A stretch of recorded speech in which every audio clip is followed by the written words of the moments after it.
All right, class, let's get going on our first boards here. So this is the beginning of our year. Our topic, the technological and environmental transformations from 8000 BCE to about 600 BCE. Our essential question, how did technology and environmental change bring people together and start civilization? So, this big picture of our of world history, AP world history, it goes all the way back to Paleolithic time period. So that was the development of spoken language, control and use of fire, ability to make and use stone tools. So we're going all the way back. That's where we start our study of this, and then we'll carry it all the way through the present. So we start with Paleolithic, and then from there we are working on foraging societies. So in the old days, the hunter-gatherer clans, there was no permanent settlements or shelters. They depended on nature for all food and needed items. Foraging societies were at the mercy of nature, and they had to move to suit their needs. Now, pastoral societies revolved around the domestication of animals, and in all of the world, there's only been about 14 to 16 animals that have been domesticated. They haven't domesticated the zebra because he's too crazy. They haven't domesticated the alligator. Obviously he'd eat you. So there's only been a handful of animals that have ever been domesticated, like horses, cows, sheep, and the like. And those animals led to pastoral societies. The domestication of animals, often in mountainous regions, the use of animals for food, milk, skins. Few possessions. These people, they didn't consist into towns, constantly searching for food and for animals. Now, the agricultural societies, the Neolithic Revolution, Neo meaning new, so the Neolithic Revolution.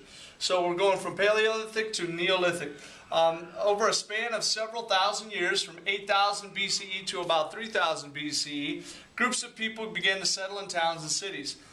This time period is known as the Neolithic Revolution, or also known as the Agricultural Revolution. Now, there's two different agricultural revolutions, so you can't get this one mixed up with the one that takes place in England in the 16, 17, 1800s.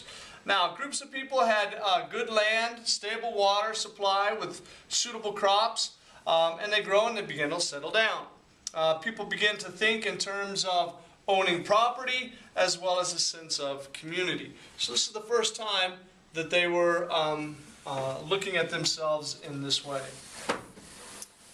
Now, once you get a group of people together, you start having a food surplus. Now, towns are formed and people can grow a surplus of food for numerous amounts of people. Then others can specialize in other areas. So if you've got numerous people that are not needed out in the field, then you're going to have a situation where you have people creating special tools, or creating a literate society, or creating structures, art.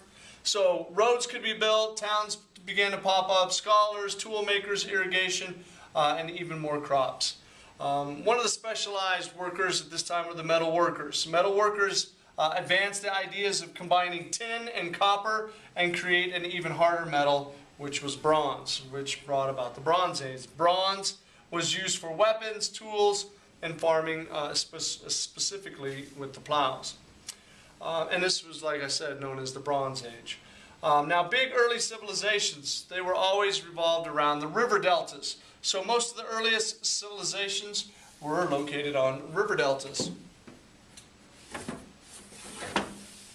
Now, big civilizations were able to put all of these pieces together to create towns near rivers with agriculture, metal workers, urban centers, specialized workers. The first that we'll talk about is Mesopotamia.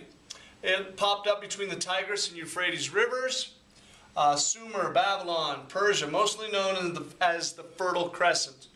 They had use of canals and dikes, allowed for control of the waterways of these two rivers, which were constantly flooding. So after they were able to control them with some canals and irrigation, they were much more successful in growing crops. Early Sumer cities were Erech and Kish. Now, Sumer the first major Mesopotamian civilization, Sumerian civilization, arose in the southern part of Mesopotamia. One of the first forms of writing, cuneiform. It brought about laws, treaties, customs. So all of these things were then put in writing. Trade increased with the development of the wheel, 12-month calendar, higher math. All of these were due to the fact that there was a surplus of crops and people could specialize in special areas. Sumerians were polytheistic, or the belief in multiple gods. They built ziggurats to appease the gods, and these were early forms of pyramids. And of course, you know, most people, when they hear pyramids, they think of Egypt. This was in the same general region as that, and it might have been transferred over to the Egyptians. Now, Babylonians used laws and codes to classify their society. The Code of Hammurabi was a huge step towards modern codes. And they found, you know, a huge stone out in the middle of the desert, and it had all these codes. You know, they had to decipher it. They had to figure out what cuneiform was. But once they did, they realized that these modern codes were something that the Code of Hammurabi is something that is very important even to this day. Now, rise and fall of empires. Over the next several hundred years, numerous groups would advance, usually with the help of new technology like iron. So they went from, you know, copper, tin, to bronze, to iron. And once you have a higher technology with, you know, iron weapons, then people more, you can be able to dominate other societies, and those societies and empires will grow. The Hittites, so the Babylonians were taken over by the Hittites, then by the Assyrians, the Medes, the Medes, Chaldeans, and from that point, then the Persian Empire began to rise. So those are our first set of boards. We'll have 2 for this unit, and then for the rest we'll have 4. So remember, history's no mystery. Take good notes.